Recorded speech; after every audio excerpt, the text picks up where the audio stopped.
নমস্কাৰ বন্ধু বান্ধৱীসকল, আপোনালোকৰ মাজলৈ এটা বহুতেই ভাল খবৰ লৈ আহিছোঁ।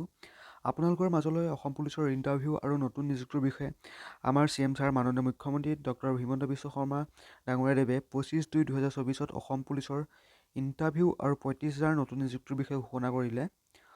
এই ভিডিঅ'টোৰ জৰিয়তে আপোনালোকে দেখিবলৈ পাব অসম পুলিচৰ ইণ্টাৰভিউ কোনটো মাহত অনুষ্ঠিত হ'ব, ডিটেইলছবিলাক সম্পূৰ্ণৰূপে গম পাব। আৰু যদিহে আপোনালোকে আমাৰ চেনেলটোলৈ প্ৰথমবাৰ আহিছে তেন্তে চেনেলটো ছাবস্ক্ৰাইব কৰি দিব আৰু এনেকুৱা ধৰণৰ ভিডিঅ'সমূহ আপোনালোকৰ সকলোতকৈ আগতীয়াকৈ পাব। আপোনালোকে দেখা পাব যে যিমান কথা আমি ইলেকশ্যনৰ সময়ত কৈছিলোঁ এটা এটাকৈ আজি আমি বাস্তৱত ৰূপান্তৰ কৰাৰ বাবে চেষ্টা কৰিছোঁ। মই যেতিয়া ইলেকশ্যনৰ সময়ত কৈছিলোঁ যে আমি 1 লাখ চৰকাৰী চাকৰি দিম, আমাৰ দলৰে বহুত মানুহে ভাবিছিল যে এইটো ভোট পাবৰ কাৰণে আমি এই কথাটো কৈছোঁ। ভোটৰ কাৰণে আমি ৰাজনীতি নকৰোঁ, আমি অসমৰ মানুহৰ, অসমৰ নতুন প্ৰজন্মৰ ভৱিষ্যত সুৰক্ষাৰ বাবে আমি ৰাজনীতি কৰোঁ। আজি আপোনালোকে দেখা পালে যে 1 লাখ চাকৰিৰ আমি 93,000 চাকৰি আজি দি সমাপ্ত কৰিলোঁ। চাকৰি দিয়া নহয়, এটা কোৰ্ট কেছো নহ'ল, কোনো মানুহে ক'ব নোৱাৰিলে যে কোনোবাই 2 টকাও ঘোষ ল'বৰ কাৰণে পাৰিছে। এক প্ৰকাৰ আজি আমাৰ ৰাজ্যখনত 1 লাখ চৰকাৰী চাকৰি হ'ল আৰু 35,000 চৰকাৰী চাকৰি হ'ব। কোনেও ক'ব নোৱাৰে যে ঘোষ টোচৰ কথা আছে বুলি। কেইদিনমান আগতে মই অসমৰ আৰু এখন নগৰলৈ গৈছিলোঁ। সেই নগৰখনত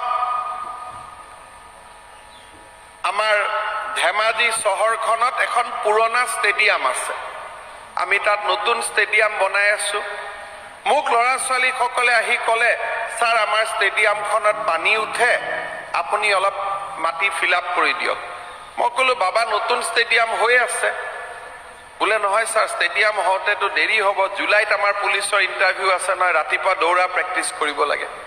তাৰমানে আপোনালোকে চিন্তা কৰক যে এতিয়া ডেকা ল'ৰা ছোৱালীবোৰে মুখ্যমন্ত্ৰীক নকয় আপুনি আমাক চাকৰিটো দিয়ক, মাত্ৰ কয় যে ষ্টেডিয়ামটো দৌৰাৰ সুবিধা কৰি দিয়ক যাতে আমি দৌৰি চাকৰি ল'ব পাৰোঁ, পঢ়া শুনা কৰি চাকৰি ল'ব পাৰোঁ। অলপ আগতে মই বেবেজিয়াত গৈছিলোঁ। মানুহ এগৰাকী মোক আহি ক'লে, ছাৰ এইবাৰ মোৰ ল'ৰাই ACS পাইছে।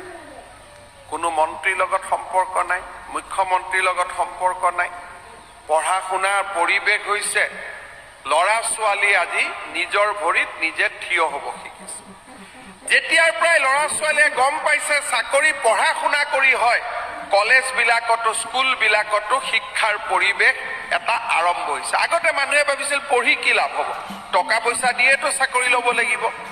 এতিয়া স্কুলত গৈছে, ACSৰ দৰে চাকৰি য'ত 2 কোটি 3 কোটি টকা ঘোষ লৈছিল, এতিয়া কাকো মিঠাই এটাও খুৱাব নালাগে।